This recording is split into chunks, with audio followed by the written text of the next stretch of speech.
Hello, and welcome to Coffee Time. Coffee Time is a space where magical humans come together for some real talk, strong coffee, and powerful introspections on whatever is top of mind right now. My name is Natalie, and I am your host for this channel and today's super exciting conversation. The idea behind Coffee Time is that you are in your favorite coffee shop, maybe cozied up with a book, and you begin to listen in on an intriguing conversation between folks at the next table over. For that reason, there is no big introduction. We absolutely let the conversation speak for itself. And if you do want to know more about these special guests following today's episode, I invite you to check out the show notes for more details. So, on that note, let's dive right in. Hi, how are you doing? Is it morning where you are? I think It's morning. I got my coffee. there we go. We're ready. Yep. Yes. Perfect. I know I always make my half a French press in the morning, and I did some journaling before this, which meant that my coffee actually lasted until our call. So that was perfect. Yay. Good. Love Yeah. it. Yeah, I'm excited to just dive in. I actually had a question for you this morning as I was kind of reading over all about you and, not to have this like too formal, but can you describe RTT therapy before we just Yeah. get into all the other stuff? Because I'm curious. Yeah.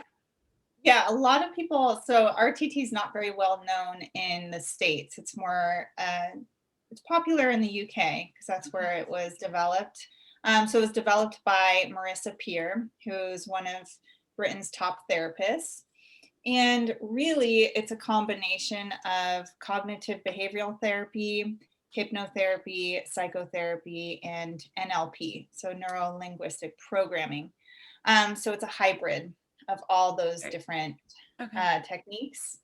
And so I help men and women release fears, habits, hidden subconscious blocks through hypnosis. So I work with my clients mostly on a subconscious level, and then I also coach them as well. Very cool. So Okay. yeah, so it's different from just regular hypnotherapy. The sessions are a lot longer. Mhm. It's more intense. We really get to the root cause and identify the negative beliefs you have Mhm. programmed in your subconscious. And then we override those negative beliefs with the positive opposite, all within the same session. Very cool. Okay. Maybe I can ask you a question then, because I've been curious about this for myself for a while. I notice I've done a couple like meditations that are supposed to be kind of more of like a hypnosis deal and like in person or recorded. I never get to a point of hypnosis. I presume that's because there's some resistance in me to something going on, but do you have any insights you feel like sharing? Yes. So everyone can be hypnotized. So there's a big misconception about what hypnosis actually is. Because when you think of hypnosis, you think of people at the fair, balking like chickens on the Yeah. stage, that kind of thing. Like that's called stage hypnosis. Hmm. What I do in sessions is I bring my clients to a gentle state of hypnosis. And all that means, so basically, you and I right now are in a beta brainwave frequency. Okay, so we're on beta. Hmm. I bring my clients down to an alpha and even theta brainwave frequency. So you are in alpha or theta when you're watching a movie, Mm.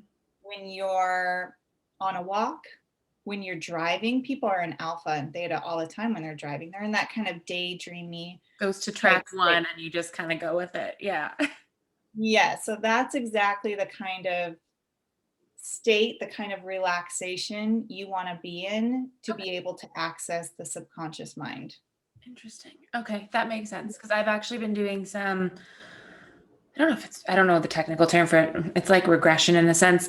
With my Mhm. therapist, I'm doing like trauma work where I'll go Mhm. back to a point in time where I felt a certain way and kind of close my eyes and like sit with the feelings and blah, blah, blah. So I assume it would probably be a similar like brainwave state at that point. Yeah, Okay. very similar. Yeah, and with the RTT session, it's very long, and so we have a whole induction process. And for my clients that struggle with anxiety, I'm going to take a longer time in that Mm. induction part.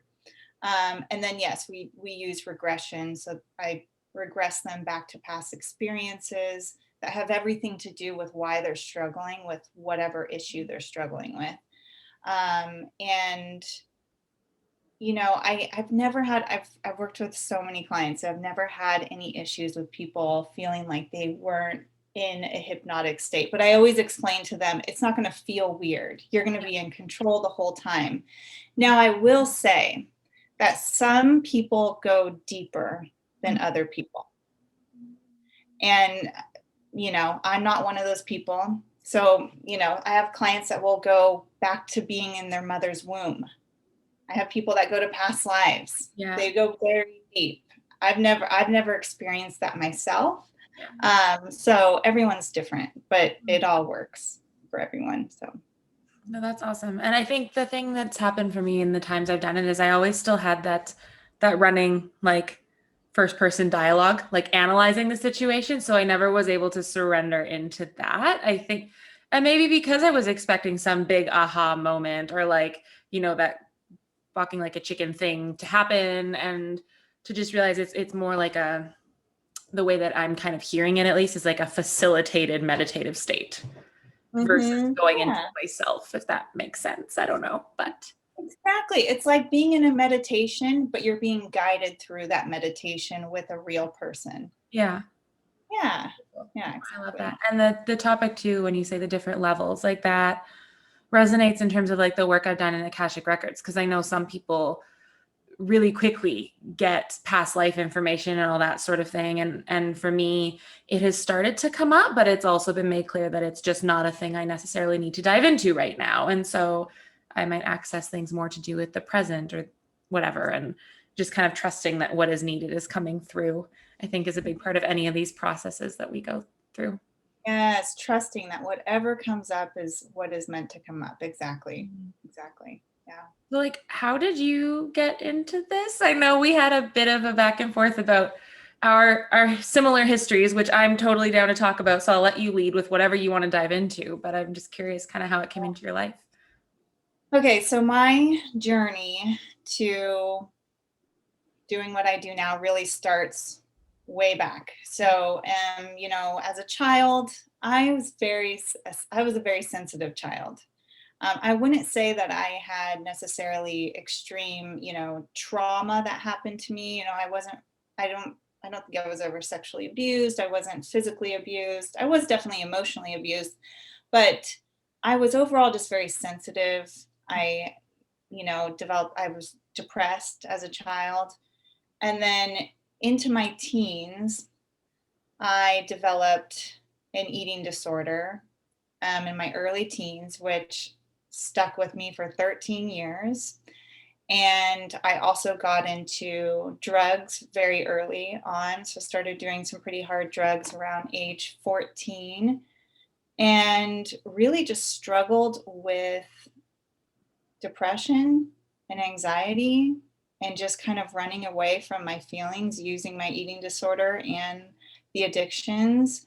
Um, I somehow I managed to do well in school until I started getting into like really hard drugs. But I graduated high school, but my parents were always really worried, and I was in and out of all different types of therapy programs. So I was in inpatient programs, outpatient programs. Nothing worked for me. At one point, my parents did send me to a hypnotherapist when I was 17 to treat the eating disorder. And I'll never forget that experience. I saw her twice a week, and she taught me all about the subconscious mind. Mm. And I intuitively knew that that was the answer. I knew that that was all about getting to the root of issues rather than putting a band aid on the symptoms, right? And so I knew that that was going to be what helped me, but I just wasn't ready for it at the time. I was very much absorbed in the eating disorder, completely. It's such a backwards kind of disease. And then I was still doing drugs and all that. So, and at the time in the state of California, I couldn't, um, with because I was underage, my sessions with my hypnotherapist were all recorded, so my parents could see it. She couldn't put me as deep as her other clients, anyways. But I never forgot about it, so it always stuck with me. So then fast forward to my 20s, I I wound up in rehab, still struggling with the eating disorder on the down low. People thought I recovered from it, but I didn't.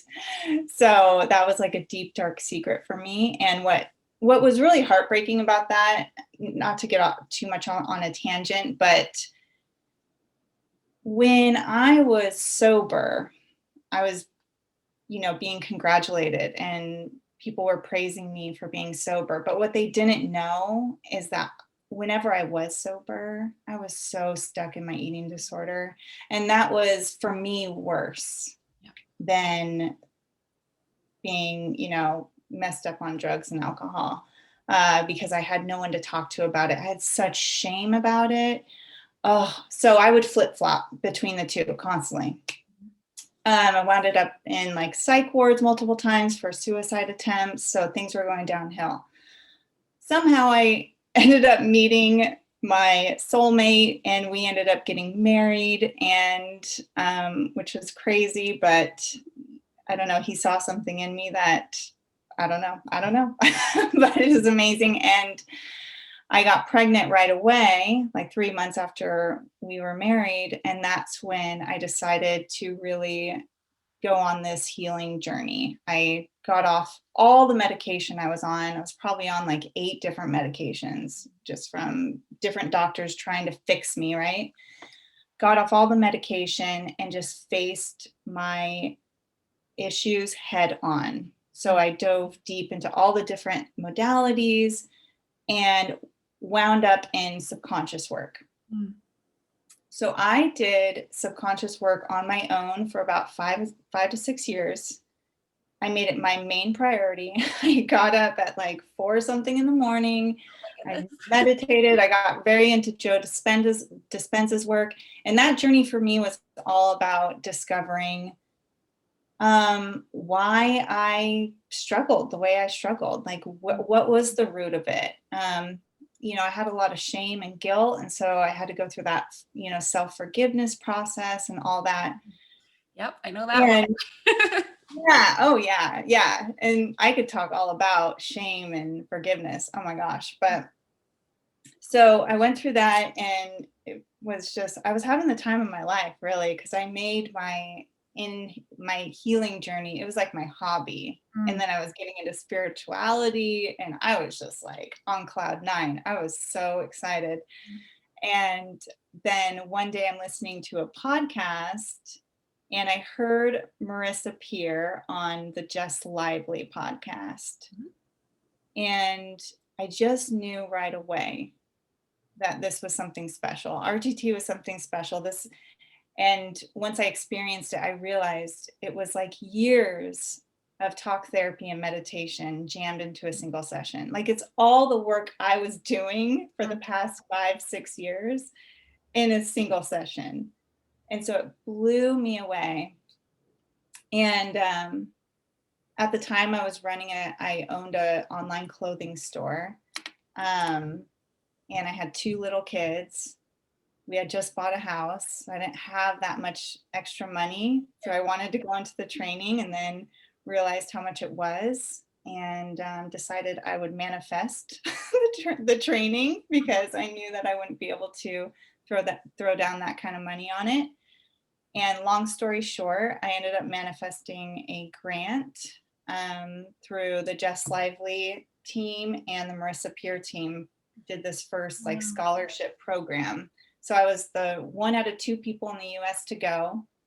I did the live training with Marissa Peer, Yeah. and it's been amazing ever since. Like I love what I do because I'm able to use my past experiences to help other people. And that to me is the most fulfilling and beautiful thing that I could possibly do with my life. And I'm able to connect with my clients on such a deep level and have that understanding. And it's just like, Mhm. I don't know. I feel like I always have to pinch myself. Like, is this real? I love that. And I think that's the perspective that I try to take too, is like it's all about sharing experience and being of service. And like we have these really painful, hard things happen in our lives, but I feel like as much as I wouldn't wish them upon anyone, myself included, it's like if I can use it to relate to someone else and maybe help them, then I can at least have some gratitude for it.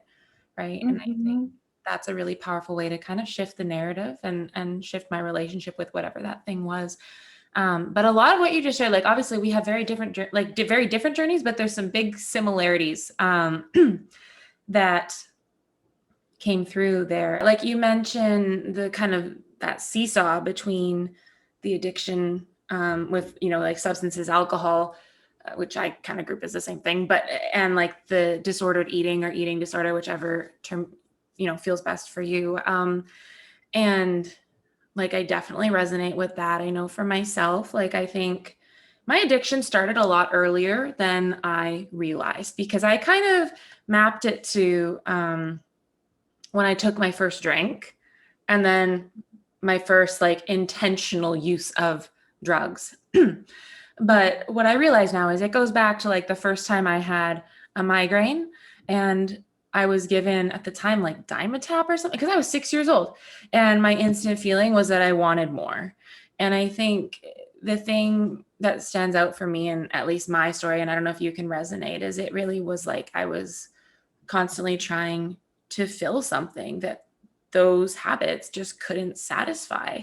Whether it's with people, I'm doing some codependency work with, drugs and alcohol. And like they did work, like we're smart people. We wouldn't turn to them if they didn't seem to serve us in some way. Right. And like for me, though, when the drugs and alcohol weren't there, it was the controlling of the food or controlling the lack of food or whatever it came up as. Because I think, especially as a kid, like I just needed to feel like there was something I had power over in my life. And that was the way to do it. Or on the flip side, it was a way of dissociating from the pressure of trying to hold it all together. And I just like didn't know how to cope. And I also got sent to a therapist and didn't know that this was the case, but found out through it that she was disclosing information to my parents. So that, and I was, I think, about 15 years old. And like now I'm back in therapy and it's going great and he's super cool and I actually like look forward to our sessions. But like that's, I think, difficult too, because I think there was like a level of what I'm recognizing now, like there was a level of dissociation for my parents, like from the stuff I was going through. Like it very much was like, well, you go here, that'll fix it. But there was never, and like not to blame them at all, like, but there was never a look at like, how are we engaging in this situation and how can we shift this to possibly support our kid better? um, a lot of it was put on me. And that's something I've been working through a lot recently. And that's still kind of coming up is people, I don't know, I'm going on a tangent now. Tangents are allowed here, by the way. You can go on all the tangents you want. But I'm starting to be aware of it, is that people see me as very strong, very capable, very driven, which I am all those things. But that seems to be a way for them to just expect me to continue being that way and not really tap into the fact that like I still feel pain. I still am hard on myself. There's still sadness. There's still self-doubt. And all of that coexists. And it's like as much as I can be a support for people, and yeah, I can get myself through pretty much anything, sometimes I shouldn't have to. And I think the other part of that I'm working on is realizing with the I shouldn't have to is that I also in those moments of like high, not like stress that I'm feeling, but like a highly stressed moment, like an interaction, I default to having to do it all on my own rather than accepting help because I never got help when I thought I needed it. So it's a lot of that patterning that I think is like when you talked about going into, I don't think this is necessarily, I haven't done subconscious work explicitly, but when you talk about like what's behind it, like what's behind these maladaptive coping skills, It's that like, and I was always so resistant to inner child work, like go figure, but it really is. It's like, it's that broken little girl who didn't feel love from anyone. And she doesn't have what she needs to move forward in a healthy way. Right. Yes, yes. Oh my gosh, inner child work is phenomenal. I do inner child work with my clients in every session. And yeah, it's really about always being connected with your inner child and supporting her or him and loving them the way that they need. And realize that every time we're triggered, it's because it's hitting some kind of child wound, one of our child wounds, and to really go inward and ask your inner child, like, what do you need right now? Is it food? Is it alcohol? No. What do they really need? Maybe you need to give them some words of encouragement. Maybe you need to give yourself some self-love. So yeah, and gosh, there was something I was going to say. I was going to talk about, you know, our healing journeys are never over either. I think Yeah. that, like you and I, sometimes I feel like when we're in this kind of healing, like we're healers, we're kind of, some people might expect us to be perfect and happy all the time. And that's not the case. We all go through ups and downs, and I still hit my rock bottoms. I think the main difference for me is that I have this foundation of gratitude and also just knowing that things are going to be okay. Like, even if I'm at a rock bottom, I know that there's going to be a rainbow on the other side of this, as long as I really learn from this and learn from the lessons and, be conscious and aware of everything going on. And then, having that foundation of coping skills. I think that's the big difference. And I was going to say something else, but I forgot, but maybe I'll remember it later. Yeah. Oh, I was going to talk about like the beauty of subconscious work is discovering the root cause of why you're struggling. So, identifying the beliefs that you have in your subconscious. So our subconscious is driving 95% of all our thoughts and behavior, right? So that 5% of you, your conscious self, can effort your way to recovery, to being healthy, whatever, to breaking free from your unhealthy habits. And that's what I call white knuckling it. And some people are able to do that. They're able to white knuckle and they're good at that. But for most people, your subconscious is always going to end up pulling you right back. And so it's really about identifying, what beliefs do I have programmed in my subconscious that were programmed when I was a child? What are they? And, one of mine that was deeply ingrained in me was that my appearance, my worth is dependent on my appearance. And I learned that from all the women in my family, even some of the men. And so that was one of the beliefs that contributed to my 13-year battle with an eating disorder. And so then it's about going back and healing that part and reprogramming, overriding that belief. Yeah. Yeah. No, sorry. I'm just sitting with it because that's powerful. And I always try to I know through a bunch of information out, but yeah. No, this is what this is all about. And I think I was just messaging a friend before this because I'm gonna be going on her podcast, and I was saying like she wanted to talk about a certain topic. And it's kind of the thing when you mentioned like being healers, but we're also still healing, right? Like it doesn't end. And it's that sort of I think people often call it like imposter syndrome. And she wants me to come on to talk about a certain thing, which is totally cool. But I'm also like, I'm not an expert on that thing, but I have my experience to share. And then the other thing I said is like, sometimes the biggest healing actually can happen on these recordings when you just let it flow and like see what comes up. And now I'm getting the reaffirming chills that I get when I say those kinds of things. And when you were mentioning like the programming for you, the first thought in my head, and I really try to go with like first thought, best thought when it comes to my internal dialogue in response to some of these prompts, was just the like, that I'm not good enough and I'm not deserving.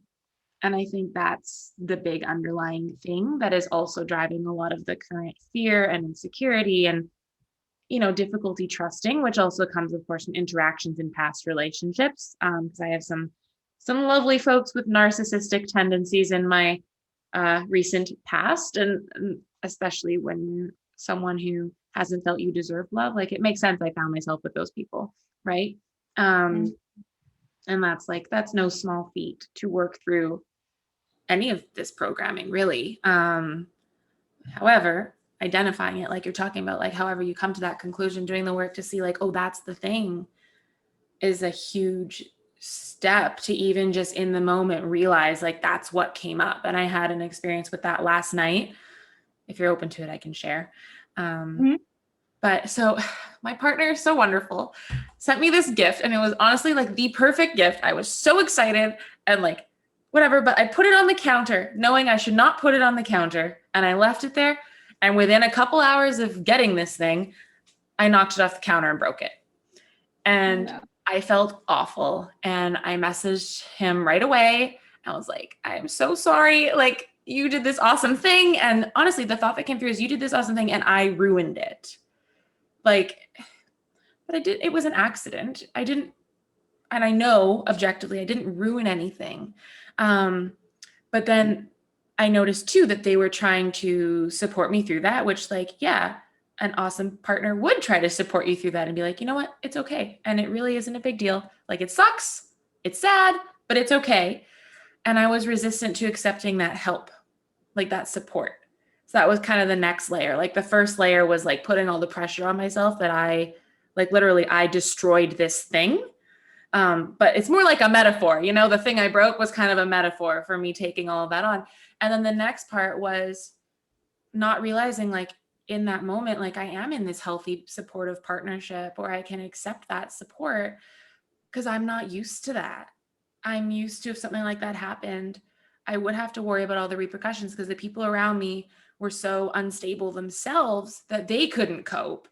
And so there goes the codependency. So I had to try to cope for them while, like there's that huge spiral, and I could just, it's this web, it's this giant web of things that I put on myself and that really are sometimes contradicting one another. So it's just that, you're enmeshed in it, like really enmeshed in it and can't see the way out. So that's what I've been working on for the last 12 hours. But this is so fitting because that brought up a lot of the stuff I just shared with you about that programming and realizing like, oh, that experience was like this little microcosm for this really big thing that I'm actually being given an opportunity to work through because there is this person who's supportive and all of that. And then I don't know if this has happened for you with your history, but the next thing is realizing like because this person's at work today. Okay, you're working. But in my head, it's like, oh no, what are they thinking? What's going to happen? Like, and it's like trusting people at their word, but more so trusting them at their action where it is consistent with their word, right? And like, I have not been given any reason to doubt this person's support of me. So coming back to that, because that's not my default. Like my default is the fear, and to push that away because I'm used to getting hurt and I'm used to having to do it myself, and not being able to trust the support that people say that they'll give me. And like, oof, as I say this, I'm like, that's a whole lot. Like, it's not a little thing to be working through. Right. So like, no wonder I feel a little bit off balance right now, which is just that grace. I think we have to give ourselves through this journey. I love that. I love that. And it's like, the more you're aware of this whole thing, like the sooner you can, and yeah, the sooner you can break free from that cycle. And it's just kind of like baby steps getting there. And you just constantly prove to yourself, like, no, this is okay. This is safe. I can do this. I can do this. Yeah, fear will always try to hold us back. And I've been thinking a lot about fear lately, actually, just because I've been saying I'm stepping through my fear. I'm stepping through my fear. And because I got on this Clubhouse app and Oh, I'm on there too. We should do it. yeah, I've been hosting rooms and all this stuff. And it was really scary at first. And I kept on saying, I'm stepping through my fear. But the thing is, like, I'm changing my language around that. Now I'm saying like, no, I'm walking with my fear, because I was talking to one of my clients who's a coach, very successful business coach. And she said, fear will never, ever leave you. She's like, I make 7 figures and I still am scared to death of certain things. Like, it's always, whenever I'm taking the next step, I have fear there. And it's about walking through life holding your fear's hand. Like, you can imagine fear in the driver's seat of your car, or the passenger seat of your car. If you, no matter how fast you drive, it's always going to be there. And anyways, I love that. No, I think that's beautiful. I always say like, you can use fear as a distraction from or a guide to the truth. And I think that's that shift of like allowing it. And like you say, like walking through it, but walking with it. But in terms of like, if the through it thing, it's like a tunnel. I always see it as like a tunnel. And there's that light at the end, and it's really freaking scary. And I want to go around it. I always reference this book that no one knows what it is. It's like Robert Munch Mud Puddle. And there's this giant like animate mud puddle in the backyard. And the whole book is like, can't go around it, can't go over it. Like, what are we going to do? You have to go through it. And that's where fear becomes that guide to that next best thing. And then the step to that next best thing, if like you're saying, if we can hold fear's hand and like acknowledge, I don't think like invite it in, but acknowledge it. Just be like, okay, yeah, I see you. You're here. Like, hello, fear. Hello. That next step becomes a lot less scary and less daunting. It can actually be quite easy. Yeah. Yeah. And I've seen that with like Clubhouse is my most recent example, just like public speaking can be so scary. Yeah. And Clubhouse started actually the perfect time in my life, because so I get RTT sessions done on myself often. I just have other RTT therapists. I reach out to them. And one of the things I was struggling with as an RTT therapist was I felt I had some limiting beliefs around my intelligence and how I articulate myself. Okay. And with my previous business, it was so introverted. It was this online clothing shop, and I worked alone. I had employees, but I just would text them, and I didn't really communicate with anyone. Very introverted, and I was very comfortable doing that. And now I live on Zoom. I'm talking to people all day long. And so my insecurities were just coming up, and it was really hindering my ability. It was just affecting how I was running my business. I wasn't showing up the way I wanted to. I had so much fear and hang up around just presenting myself and speaking. So anyways, I worked with an RTT therapist. We got to the root as to why I have these beliefs, which was just so mind-blowing and crazy. Really cool. I had such a breakthrough. And so as I'm doing the reprogramming work, Clubhouse started. So to reinforce, I coach all my clients through this, like ways that they can reinforce the subconscious work during their day-to-day. And so I just started hosting rooms on Clubhouse and joining in on rooms. And it speeds up the reprogramming process so much quicker. So anyway. And now here you are. So there you go. Yeah. Going on YouTube. Yeah. Yeah. I need to get into that app more. I've joined in on a couple rooms, but I haven't hosted any, but I've really enjoyed what I have done with it. So yeah. Hosting is the way to go. You got to have some strong boundaries with that app, because if you join a room and there's a bunch of people in it, and then you raise your hand, and then you're waiting like 45 minutes to speak, then you have to have really strong boundaries for sure. But another good challenge to reinforce some things. Yeah. Yeah. No, that's awesome. I do have one question as we've been talking about this, because of course, and I think it's an ongoing thing. Like we've talked about, you're a healer, but you're doing the healing, but like do you have any tips or tricks that you've used for really balancing to make sure that you have that time for yourself and that you're filling your cup before you're showing up for others and protecting your energy? Yeah. Okay. So I have two kids. I have a 5-year-old and a 6-year-old, and I run a business. So I'm pretty busy. So managing my time is absolute key, but I always make sure I wake up early, way before my kids wake up. Mm. So that's when I'm a morning person though. So you could do this at night if you're more of a nighttime person, but I have to have that alone time. And, I meditate. I always listen to an RTT hypnosis recording. I read, I do whatever. I have to have like that me time. Okay. So that's really important. I want to give anyone who's watching this though, I want to give them a tip. Okay. So something that changed my life is changing the way I speak to myself, the way I speak to myself to other people, and just my inner dialogue. So there's something about the subconscious mind is that it doesn't know the difference between reality, like what's real and what's not, Right. what's imagination and what's reality.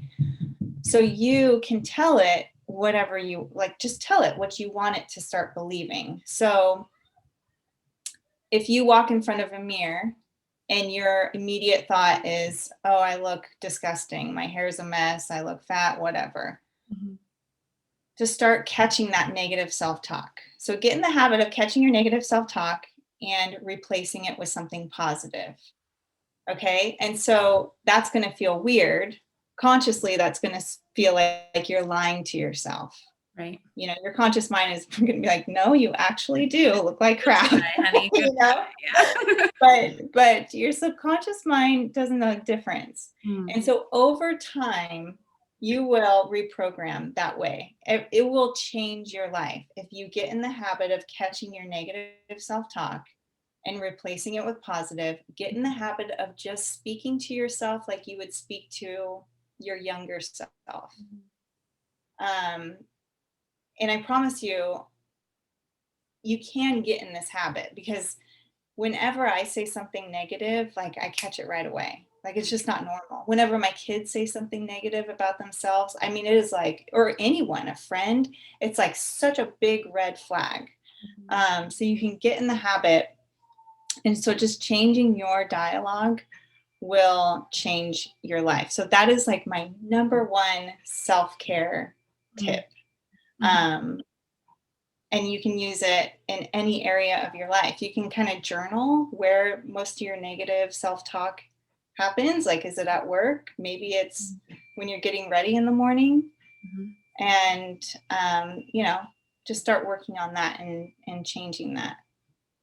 Beautiful. I feel like I need to use these mantras that are on the wall behind me that have been up there since the beginning of COVID. Yeah.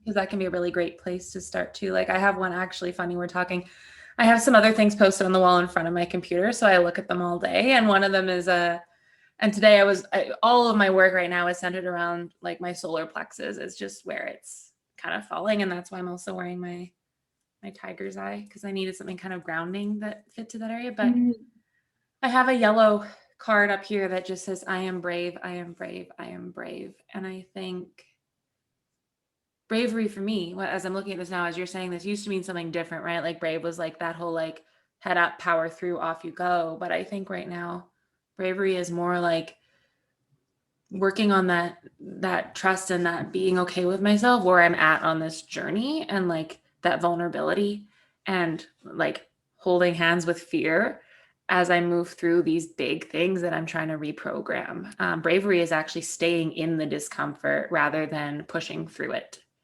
Yeah. Yes. Yeah. Bravery is like accepting and loving yourself for where you're at now, even if you are not doing well right now, even if you're at a rock bottom, just accepting yourself. And yeah, exactly. Everything you said. I love that. Beautiful. Well, thank you so much for all of your wisdom. And I just also want to acknowledge, like you shared some vulnerable things, and I really appreciate how open you've been. And I just thank you, like so much gratitude, because I think that's also how, like we talked about, like we can bring the most healing messages to others, because that's where we really relate in this, corporeal experience that we're all trying to live here on earth. So yeah, thank you so much for that and like taking the time to talk today. Yeah, I'm so glad we connected. It was fun. Thank you. Of course. Thank you so much for tuning into today's episode of Coffee Time. Before you leave, don't forget to hit that subscribe button. And if today's show resonated, I invite you to drop into the comment section and share whatever personal introspection came up for you today. Anything you can do to help make the show more accessible is super duper appreciated.